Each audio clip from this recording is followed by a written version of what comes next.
Hi అండి, welcome back to your channel. మన channel first time చూస్తే సబ్స్క్రైబ్ చేయండి, వీడియోని ఇస్తే లైక్ చేయండి. మీరు లైక్ చేయడం వల్ల వీడియో చాలా మందికి అయితే రీచ్ అవుతూ ఉంటుంది. ఇంకా ఇక్కడ వచ్చేసరికల్లా నిన్న పార్ట్ 1 పెట్టాను కదా, ఇది పార్ట్ 2 అనమాట. ఇంకా ఇక్కడైతే గన్తో డెమోలు అలాగే ఫైర్ అనమాట. ఇంకా ఇక్కడ వచ్చేసరికల్లా డెమో అయితే స్టార్ట్ అవుతుందన్నమాట. ఫైర్ డెమో అనమాట. వీడియో అయితే చాలా బాగుంటుంది చూడడానికి. ఇలా ఒక్కళ్ళు నడిస్తే చూసే కంటే అందరూ ఒకేసారి నడుస్తారు కదా, అది చూడాలంటే చాలా ఆనందంగా ఉంటుంది అనమాట. ఒక్కోసారి కాలు చేతులు ఒకేలాగా మూవ్ చేస్తారనమాట. చూడడానికి చాలా బాగుంటుంది అనమాట. నేను చాలాసార్లు అయితే మాత్రంగా చూస్తూ ఉండేదాన్ని, కానీ ఇక్కడైతే మాత్రంగాను ఇంకా ఈ డెమో అయితే ఇదే ఫస్ట్ టైం చూడడం అనమాట. ఫైర్ డెమో అనమాట. ఇంతకుముందు బెంగళూరులో మా హస్బెండ్ కూడా పార్టిసిపేట్ చేశారు. ఈ సంవత్సరం అయితే మేము సెలవుకి వెళ్ళడం వల్ల ఇక్కడైతే చేయలేకపోయారనమాట. ఓన్లీ పీరియడ్లో మాత్రమే ఉన్నారనమాట. ఇలా డెమోలోని చేస్తే కళ్ళు మూసుకొని గన్ సెర్చ్ చేయడం అలాంటివి అయితే చాలా బాగుంటాయి చూడడానికి అనమాట. అవి అయితే బెంగళూరులో చూశానమాట. ఇంకా ఇక్కడ వచ్చేసరికల్లా ఫైర్ డెమో అనమాట. ఇంకా ఆ గన్నలు ఇలా నిజంగా పేల్చినట్లు శబ్దం వచ్చింది, కాకపోతే బుల్లెట్ లేదంట. ఆ ముందు క్యాప్లో ఏవో ఉంటాయంట, వాటితో సౌండ్ అయితే చేశారంట. నేనైతే మాత్రం ఫస్ట్ ఇదేంటి కాల్స్తున్నారు నిజంగా సౌండా అని అనుకున్నాము. చూస్తే తర్వాత తెలిసింది అవి నిజంగా సౌండ్ కాదు, నార్మల్ సౌండ్ అనేసి. మీరు కూడా వినేయండి. ఇంకా ఇక్కడ వచ్చేసరికల్లా డెమో అయితే మాత్రంగా చాలా బాగా జరిగిందనమాట. అందరూ ఒకేసారి ఆ విజల్ ఊదిసరికల్లా ఒకేలాగా పార్టిసిపేట్ చేస్తారనమాట. వాళ్ళు ఎంత ట్రైనింగ్ తీసుకుంటారో ముందైతే మాత్రంగా అరగదీసేస్తారులేండి. వాళ్ళు పెట్టుకొని డ్యూటీలు ఒకవైపు సాయంత్రం ప్రోగ్రామ్స్ అనేసి వాళ్ళకి ప్రాక్టీస్ అనమాట. వాళ్ళు ఎంత ప్రాక్టీస్ చేస్తే మాత్రంగా ఒకేసారి ఇలా వస్తుంది అనమాట. అందుకే చాలా ప్రాక్టీస్ అయితే అరగదీసేస్తారనమాట. ఏమైనా ప్రోగ్రామ్ ముందు ఉంది అంటే మాత్రంగా అరగదీసి వదిలేస్తారు వాళ్ళు అయితే మాత్రంగాను. ఇంకా ఇక్కడైతే రెస్ట్లు కూడా ఉండవన్నమాట. అంత దీనిగా అరగదీశారు. ఇంకా ఈవెంట్లు ఉండేటప్పుడైతే మాత్రంగాను. మీరు కూడా సౌండ్ని అయితే వినండి. ఇంకా ఇక్కడ వచ్చేసరికల్లా ఈ విధంగా అయితే మాత్రంగాను ఇంకా ఫైర్ అయితే మాత్రం చేశారనమాట. వినేసరికల్లా అయితే మాత్రం తులుక్కు పడ్డామన్నమాట. నేనే కాదు అందరూ. వాళ్ళు వెనక్కి క్లాతులు కట్టుకున్నారనమాట. తలకి కట్టుకునేసరికల్లా మా బ్యాక్ సైడ్ ఉన్న ఒక అంకుల్ అనమాట, కొద్దిగా ఏజ్ పర్సన్ అంకుల్ అనమాట. అదేంటి లేడీస్ చేస్తున్నారా అని అంటే, లేదు వాళ్ళు జెంట్స్ అని. వాళ్ళు ఇంకా తలకి బ్లాక్ కలర్ క్లాత్ కట్టుకున్నారని చెప్తే, అవునా అని అంటే లేడీస్ కూడా చేస్తారంటే వాళ్ళు కూడా చేస్తారు, కాకపోతే ఇక్కడ చేయట్లేదు, ఇక్కడ అంత స్టాఫ్ లేదు లేడీస్ది, ఒక 3-4 ఉన్నారు అని అంటే అవునా అంటున్నారు.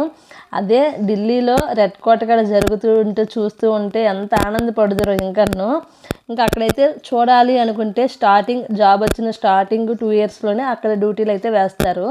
అంటే అది పీరియడ్ టైంలోనైతే మాత్రంగా చేయడానికి అయితే వేస్తారనమాట. నార్మల్ టైంలో అయితే మాత్రంగా జాబ్ వచ్చి ఒక 10 సంవత్సరాలు 5 సంవత్సరాలు దాటిన తర్వాత అక్కడంటే వేరంటే కొత్తగా ఉన్న వాళ్ళే తీసుకుంటారంటే వాళ్ళు ఫిట్గా ఇంకా సన్నంగా ఉంటారు కదా చూడడానికి. అందుకనేసి ఇంకా జాబ్ వచ్చి కొన్ని సంవత్సరాలకి జాబ్ వచ్చినప్పుడు ఎలా ఉంటారు, జాబ్ వచ్చిన తర్వాత ఎలా ఉంటారు, ఒక 2 ఇయర్స్ వస్తే వాళ్ళ బాడీలో బోల్డ్ చేంజ్లు అనేవి వస్తాయి అనమాట.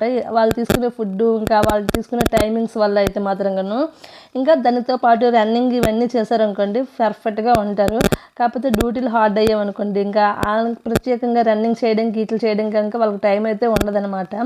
ఎందుకంటే మార్నింగ్ ఈవినింగ్ అని ఇట్లాగా ప్రోగ్రామ్స్ అయితే ఉంటాయి అన్నమాట. ఇంకా ఇక్కడ వచ్చేసరికల్లా ఆ గన్ ఫైర్ డెమో అయితే అయిపోయింది. ఇక్కడ ఫైర్ డెమో అనమాట. ఇక్కడ వచ్చేసరికల్లా చిన్న మిస్టేక్ అయితే అంటే వాళ్ళు ఏం అలా జరుగుతుంది అనుకోలేదు. ఇక్కడైతే మాత్రంగా చూడండి ఆకులతో ఫైర్ని ఆపొచ్చు అనేసి చూపడదాం అనుకున్నారు, కాకపోతే అక్కడైతే ఆపలేకపోయారు. అందుకనే ఇంకా గోన్ ఉంటుంది కదా, అది ధాన్యం గోని కాటన్ది, దాంతో అయితే తడి చేసి ఆపారనమాట. ఈ ఫైర్ చూస్తుంటే బెంగళూరులో సిచ్యువేషన్ ఒకటి గుర్తొచ్చిందనమాట. అక్కడైతే మా పక్కనే ఉన్న వాళ్ళది గ్యాస్ అయితే లీకేజ్ అయిపోయిందనమాట. దానివల్ల చాలా మంటలు అయితే వచ్చేసాయి. మా ఇంటి పక్కనే అది December 15 అనమాట, 2023లో జరిగిందనమాట. ఇంకా ఆ రోజు అయితే మాత్రం చాలా భయపడ్డాము. మా ఎదురింట్లో మా ఫ్రెండ్ వాళ్ళు ఉండిపోయారు. దేవుడి దయ వల్ల ఇంకా ఎవరికి ఏం అవ్వలేదు. ఆ గ్యాస్ ఎవరిదో అతనికి కొద్దిగా గాయాలయ్యాయి. ఎందుకంటే అతను సిలిండర్ పట్టుకొని ఇంట్లో నుంచి బయటకు తెచ్చేశారు. అది తేకముందు అందరినీ బయటికి పిలిస్తే బాగుండు, కానీ అందరినీ పిలకుండా ముందు సిలిండర్ బయటకు తెచ్చేశారు. చాలా భయం వేసింది అప్పుడైతే మాత్రం. ఇంకా కరెక్ట్గా కార్తీక మాసంలో తులసి పూజ ఉంటుంది కదండి, ఆ రోజు అనమాట జరిగింది ఆ ఇన్సిడెంట్ అయితే మాత్రం గన్ను. ఇంకా మా పొయ్యి మీద పాలు అయితే మరుగుతున్నాయి, మా పక్కన అంత మంటలు వస్తున్నాయి, కానీ ఫోన్లు అన్నీ పడేసి బిల్డింగ్ అంతా అరుచుకొని పారిపోయామన్నమాట. కిందకు వచ్చిన తర్వాత ఫైర్ యాక్షన్ వచ్చేసరికల్లా, ఫైర్ ఇంజిన్ వచ్చేసరికల్లా ఆ ఫైర్ని మా వాళ్ళే ఆపేశారు. పోతే ఒకళ్ళమో ఇద్దరమే పోతాము, అదే బిల్డింగ్ మొత్తం పోతే చుట్టుపక్కలంతా అందరి ఇంట్లో గ్యాస్ ఉంటుంది కదా అనేసి ఇంకా ధైర్యం చేసి దాన్ని అయితే ఆపారనమాట. ఇంకా వాళ్ళు మార్నింగ్ పెట్టారు, నైట్కి అయితే గ్యాస్ అలా జరిగిందనమాట. ఈ ఫైర్ చూసేసరికల్లా ఆ ఫైర్ గుర్తొచ్చిందనమాట, అంత భయం వేసిందనమాట. ఆ లోపల గ్యాస్కి ఊసరో ఏదో ఉంటారు కదా, అదైతే లేదంట, అందువల్ల పాడైపోవడం వల్ల వాళ్ళ గ్యాస్ అనేది లీకేజ్ అయ్యిందనమాట ఆ రోజైతే మాత్రం గన్ను. ఇంకా ఇక్కడతో ఈ డెమోలు అయితే మాత్రంగా అయిపోయావన్నమాట. చూడండి మంట చూడండి ఎంత దారుణంగా వస్తుందో, దాంతో ఆపుతుంటే అతని దూరం నుంచి ఆపారు, ఇంకొక అతనైతే మరి కొద్ది దగ్గరికి వెళ్ళి అయితే ఆఫ్ చేశారనమాట ఆ మంట అలాగే వస్తుంటుంటే. ఇదిగోండి, ఇంకా ఏదైనా మనం ధైర్యం చేస్తేనే ఏదైనా మనం చేయగలం అనమాట. ఇంతటితో ఈ వీడియో అయితే ఎండ్ చేసేస్తున్నాను. నా వీడియో ఎలా ఉంది అనేది కామెంట్ బాక్స్లో కామెంట్ పెట్టండి. మన ఛానల్ని ఎవరైనా ఫస్ట్ టైం చూస్తే సబ్స్క్రైబ్ చేయండి, వీడియో నచ్చితే లైక్ చేయండి. మీరు లైక్ చేయడం వల్ల చాలామందికి అయితే రీచ్ అవుతూ ఉంటుంది. నెక్స్ట్ వీడియో అయితే డాగ్ డెమో. బాయ్ అండి, మరొక మంచి వీడియోతో కలుద్దాం.